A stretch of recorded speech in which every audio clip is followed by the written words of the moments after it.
Avatar: The Last Airbender and The Legend of Korra are full of powerful benders, and today I am ranking the top 5 Firebenders.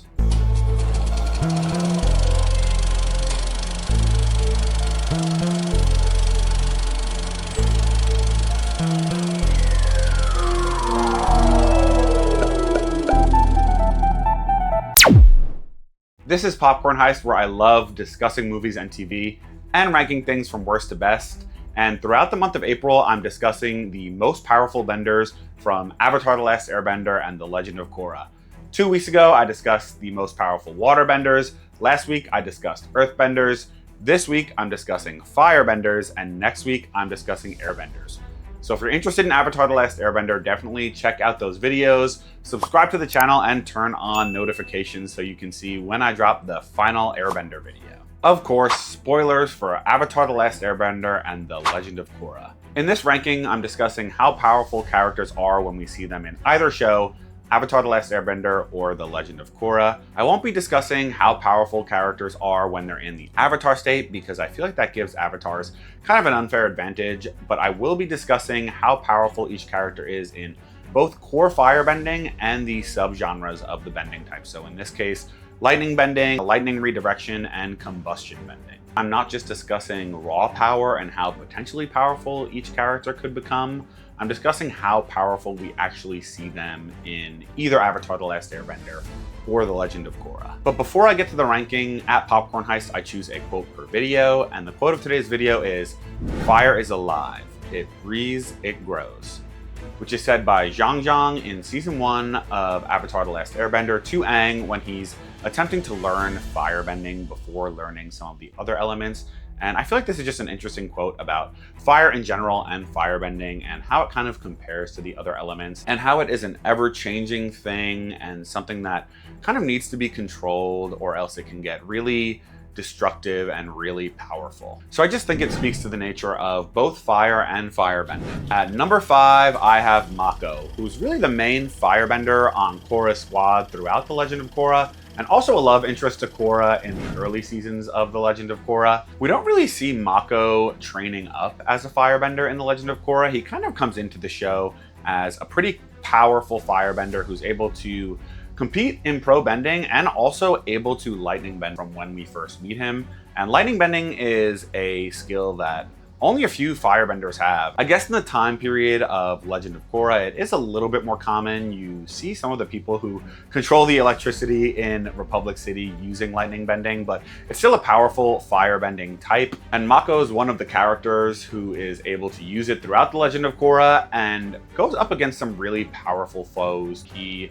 goes up against Kazan. He defeats Minghua in one-on-one battle. He goes up against Unalaq a few times, although he doesn't fare as well against Unalaq. He's able to use lightning bending to shock Amon and kind of get the better of him for a second, which is one of the only times that you see Amon being temporarily defeated by another character, although Amon does eventually bloodbend Mako again. But it does just show how powerful Mako is, and that's early in his progression as a firebender and a lightning bender. So I just think he's a powerful character, not as powerful as some of the others on this list. I wouldn't call him the most powerful firebender, but I think he belongs at number 5 on this list. Moving forward in this list, I really think the top 4 are all pretty close, and I could see from any perspective all of these spots kind of being swapped and switched, because I think you can make a case for how each of these characters are powerful in their own right. But at number 4, I have Prince Zuko, eventually Fire Lord Zuko at the end of Avatar: The Last Airbender. Zuko might not be the most naturally gifted firebender, but he really does spend all of Avatar: The Last Airbender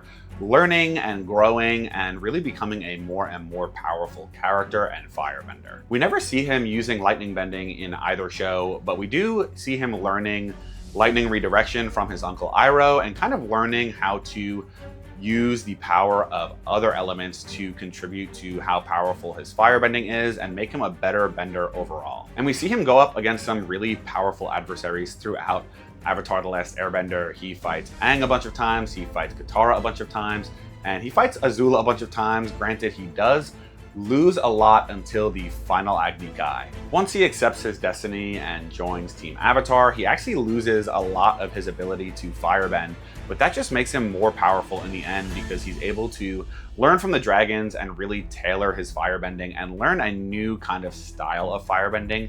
And in the end, I think that really made him ultimately a more powerful firebender. And he does use that to really get the better of Azula during Sozin's Comet and during the Agni Kai.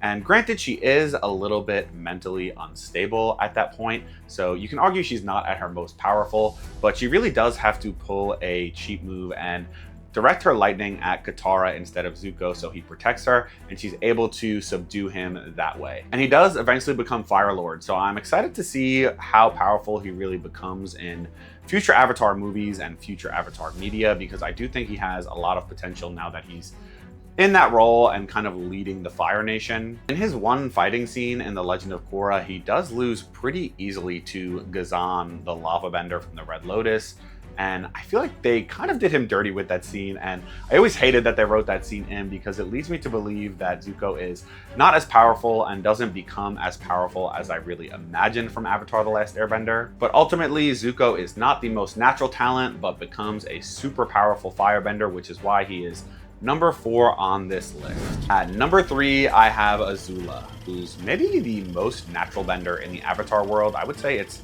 kind of close between her and Katara, but she's a really powerful natural bender. Her blue fire just shows how hot her flames burn and how powerful she really is. And she's also a very calculated and smart person and a smart fighter, which contributes to how powerful she is in a fight against other characters. And she's really rarely defeated throughout Avatar: The Last Airbender until the Agni Kai against Zuko, when I would say he does get the better of her, although she kind of pulls a technicality where she shoots the lightning at Katara and that subdues Zuko. But I would say before she pulls that kind of cheap move, he is getting the better of her. But granted, her friends have betrayed her at that point and she's lost her mind, so she's definitely not the most mentally stable, so it probably isn't her most powerful moment in the show. So if we're talking pre-mental breakdown, I do think you have to give the edge to Azula over Zuko.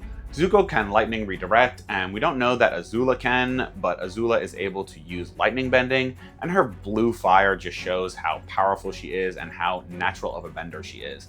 So I think she's a really powerful character, and I think she's probably the most naturally gifted bender we know. Definitely the most naturally gifted firebender. And I do think she had the potential to be one of the most powerful characters in Avatar: The Last Airbender and that world if she didn't have her mental breakdown. But because we don't see her grow to that potential, I have her as number 3 on this list. At number 2, I have Fire Lord Ozai, also known as Phoenix King Ozai in the end of Avatar: The Last Airbender, who's really the main villain of Avatar: The Last Airbender throughout the show and kind of the final villain at the end of the show. I think Ozai's power is a little bit more implicit than explicit. We really don't see him in action too often. When we do, he is very, very powerful, but we just don't get to see it that often. And really the main fight we see him in is against Aang, who is the Avatar, but also much younger than him. And let's not forget, he also has the power of Sozin's Comet at that time, so we really don't get to see truly how powerful he is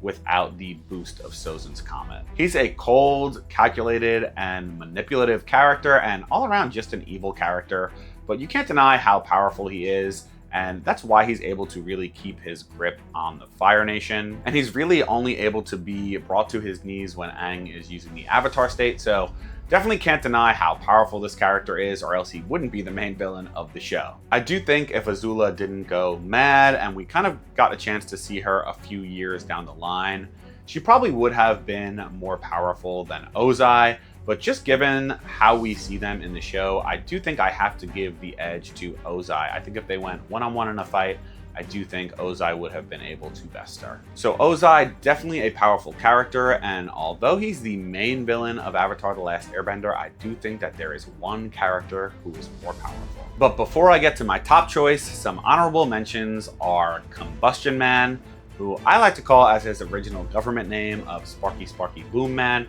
who's able to kind of shoot bombs out of his head and blow things up pretty easily. And he's just a unique fighter and a hard bender to counter when you're fighting him, which makes him a very powerful firebender. The same goes for Pli from the Red Lotus in The Legend of Korra, who has that same combustion power. Admiral Zhao also shows he's a powerful character throughout season 1 of Avatar: The Last Airbender. And Zhang Zhang, who's briefly Aang's firebending teacher and also a member of the White Lotus. But at number 1, I have Uncle Iroh, who I feel like people in the world underestimate because he is such a calm and funny and lovable character, but I do think he's a really powerful firebender and a very wise character who imparts so much knowledge throughout Avatar: The Last Airbender, even into The Legend of Korra. And I think that wiseness is why he learned some of the tenets of the other bending types in water, earth, and air.